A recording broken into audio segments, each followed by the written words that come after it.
My next guest was used also in worshiping the devil, participated in human sacrifice rituals and cannibalism. She says her family has been involved in rituals for generations. She is currently in extensive therapy, suffers from multiple personality disorder, meaning she's blocked out many of the terrifying and painful memories of her childhood. Meet Rachel, who is also in disguise to protect her identity.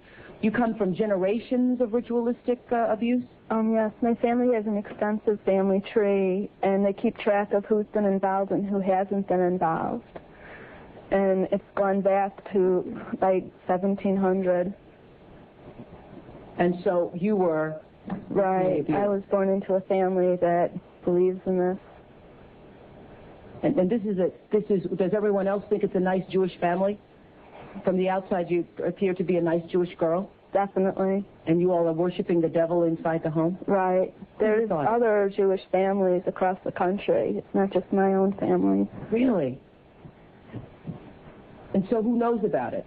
Lots of people now. I talked to a police detective in the Chicago area, and several of my friends know, and I've spoke publicly before. And so when you were brought up in this kind of evilness, did you just think it was normal? I've blocked out a lot of the memories I had because of my multiple personality disorder. But yes, I mean, it's like if you grow up with something, you think it's normal. Mm-hmm.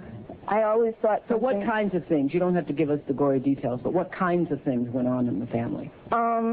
Well, there would be rituals in which babies would be sacrificed, and you would have to, you know... Whose babies?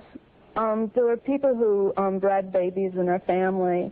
No one would know about it. A lot of people were overweight, so you couldn't tell if they were pregnant or not, or they would supposedly go away for a while and then come back.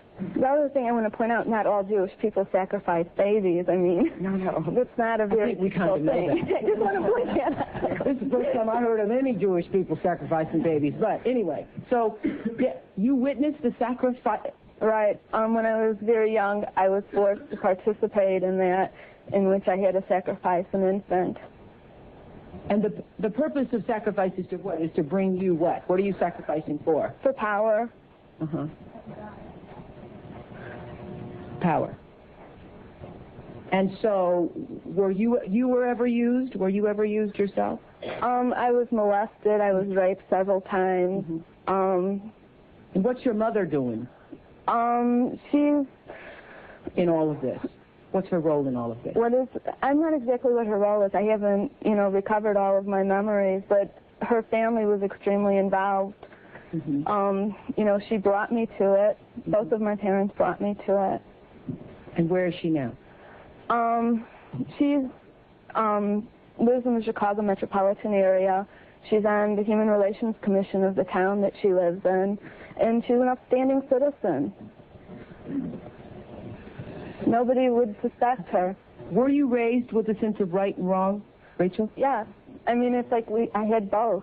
I mean, to the outside world, everything we did was proper and right, and then there were the nights that things changed, that things just got turned around. What was wrong was right, and what was right was wrong. That's what helps to create somebody to develop MPD. Mm-hmm. Multiple personality. Right, right. Now, in your family, did you all call it worshiping the devil? No, Rachel, or I don't know. It was just evil, these things you did. Right. Well, I said it was evil, and they said it was good. There's a book that I had just come across called Lilith's Cave, which is a book of Jewish mysticism and supernatural, and there's a lot in that book that relates to what I, endured when I was a child.